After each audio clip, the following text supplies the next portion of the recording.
नमस्कार दोस्तों, ई मेंटर्स में आपका स्वागत है। और आज की वीडियो में हम इन हैंड सैलरी कैलकुलेशन सीखेंगे for X Y and Z cities. ये वीडियो एक्सेल के एक्सरसाइज करने के लिए बनाया गया है, जो कि एक्सरसाइज नंबर 9, 10 और 11 है। और पीडीएफ में आपको मिलेगा 67 से लेकर 69 नंबर पर।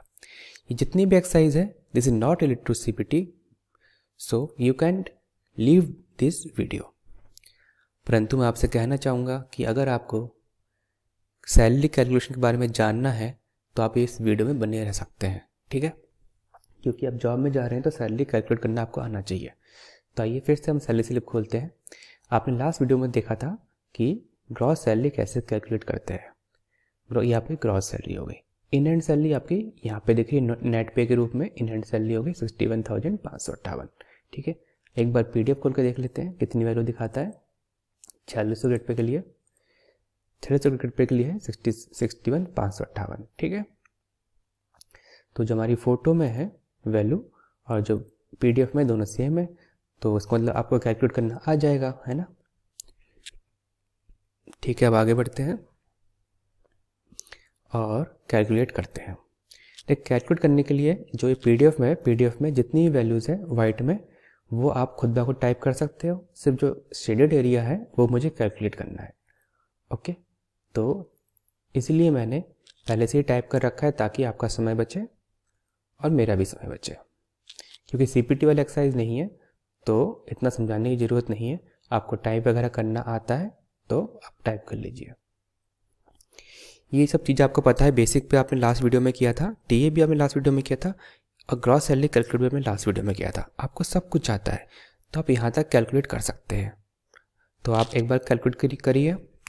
आपको पता है लास्ट वीडियो के हिसाब से, मैं आपको दिखाता हूँ कि एक्ससीटी खोल देता हूँ एक बार आपके लिए, ओके। बेसिक होता है, एचआरए होता है, डीए होता है। एचआरए और डीए किस पे कैलकुलेट होता है? बेसिक पे कैलकुलेट होता है, ठीक है। एचआरए और डीए बेसिक पे कैलकुलेट होता है, और बेसिक आपको पहले से पता है। अगर बेसिक का मान 1 है तो एचआरए का मान कितना है? 0.24, क्योंकि 24%। और डीए का मान कितना होगा? 0.17। बात समझ रहे हैं?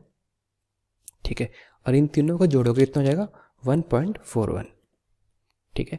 अगर बेसिक का मान 1 है तो वैल्यू होनी चाहिए 1.41। तो क्रॉस सैलरी कैलकुलेट करने के लिए आपको यहाँ पे करना पड़ेगा is equal to 1.41 into basic, है ना। पॉइंट की जगह कॉमा लग गया, इसको सही कर लेते हैं यहाँ पे, और यहाँ पे एंटर मार देते हैं। तो वैल्यू आ गई यहाँ पे 35,955। परंतु इसमें एक चीज़ कमी है। कमी क्या है कि आपको टीए और डी और टी भी जोड़ना है। तो फिर से स्टार्ट कर लेते हैं। अगर टीए का मान 1 है तो डी का मान कितना है? 0.17, ठीक है। इसको थोड़ा यहाँ किसका लेते हैं, कंट्रोल एक्स करके कंट्रोल वी कर लेते हैं, और इसको कंट्रोल एक्स करके यहाँ कंट्रोल वी कर देते हैं।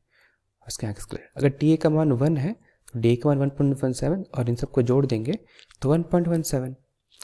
तो ग्रॉस सैलरी में हमको जोड़ना है TPT allowance means plus 1.17 into this. अब लगा लो एंटर। तो देखिए वैल्यू कितनी करेक्ट आ गई आपको ग्रॉस सैलरी की? 40,167 सही वैल्यू आ गई। अब इसको आप ड्रैग कर लेंगे तो ये पूरी करेक्ट वैल्यू आ गई, आपकी ग्रॉस सैलरी बन चुकी है, ठीक है। अब ग्रॉस सैलरी में से क्या क्या माइनस हो रहा है? CGHS, CGGIS, ये दोनों आपके गवर्नमेंट के हेल्थ स्कीम के तहत हो रहा है, ठीक है। CGGIS और CGHS। साथ में आपका NPS में कंट्रीब्यूशन होता है, वो भी माइनस हो रहा है। NPS कंट्रीब्यूशन भी कैलकुलेट कर सकते हैं, तो इसको भी कैलकुलेट कर लेते हैं।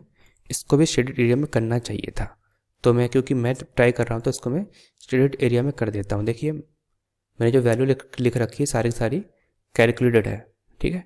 तो इसको मैं डिलीट कर देता हूँ, इसको मैं शेडेड कर देता हूँ, जिसके आपको आइडिया लगे कि इसको कैलकुलेट करना था, ठीक है। तो दोस्तों जो NPS का कंट्रीब्यूशन होता है वो क्या होता है? गवर्नमेंट करता है 14%। गवर्नमेंट कितना करता है? 14%, ठीक है, बेसिक प्लस डीए का। और जो हम करते हैं वो 10% करते हैं, बेसिक प्लस डीए का। हम क्या कितना करते हैं 10%। अगर बेसिक का मान 1 है तो डी का मान कितना होगा, डी का मान 0.17 होगा। दोनों का सम कितना है 1.17। ठीक है, हम इस 1.17 का भी 10% करते हैं।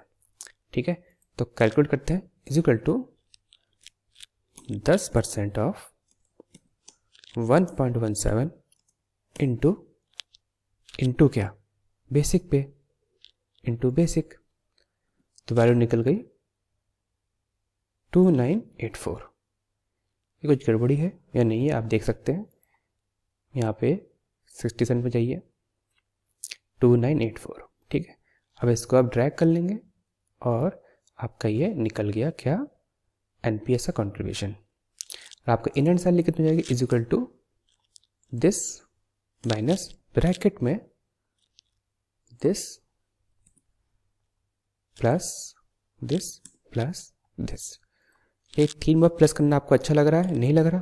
अगर नहीं लग रहा तो आप यहाँ क्या कर सकते हैं, आपको पता है यहाँ पे आप सम लिख लो, SUM सम, ब्रैकेट स्टार्ट हो गया और बीच में से जितनी वैल्यूज है सबको हटा दो, पहला और लास्ट की वैल्यू ले लो और कॉलन लगा दो, एंटर कर दो। ठीक है, तो B8 minus sum B9 to B11। तो आपकी इन हैंड सैलरी निकल चुकी है और ये आपकी इन हैंड सैलरी है। एक बार फिर से पिक देख लेते हैं, देखिए 61558 फॉर 4400 ग्रेड पे GP। ठीक है, तो हमारी वैल्यू सही निकाल आ चुकी है। तो मीन्स हमारा एक्सरसाइज नंबर 67 हो चुका है। तो इसी बेसिस पर 68 भी करेंगे और 69 भी करेंगे। ठीक है, तो 68 के लिए वाई सिटी में चलते हैं। वाई सिटी में यहाँ पे आपको पता है जो HRA कितना होता है 16%, HRA 16% हो गया, बेसिक का मान 1 हो गया, डी का मान 0.17 हो गया और HRA का मान कितना हो गया 16, इस 0.16। ठीक है, ओके, ये बेसिक हो गया, ये डी हो गया और ये HRA हो गया। इन सब का मान ये हो गया, तो यहाँ 1.33 हो गया। वैसे ही डी का मान अगर 1 है तो डी का मान 0.17, तो 1.17। ठीक हो गया, तो ग्रॉस सैलरी कैलकुलेट करने के लिए is equal to 1.33 into basic plus 1.17 into this one. ठीक है, फॉर्मूला गलत लग गया कुछ, इंटू नहीं लगा यहाँ पे, इंटू दिस वन। तो हमारी वैल्यू हो गई 36,021। अब इसको हम ट्रैक कर लेंगे तो हमारी क्रॉस सैलरी कैलकुलेट हो जाएगी। ठीक है, एम्प्लॉय कंट्रीब्यूशन आपको पता है कैसे निकलेगा, यहाँ भी कर लेते हैं, इज इक्वल टू, जितना मैं एक्सरसाइज बना रहा हूँ ना आप भी एक बार ट्राई कीजिएगा। ठीक है, जितना मैं कर रहा हूँ उसको आपको भी ट्राई करना है।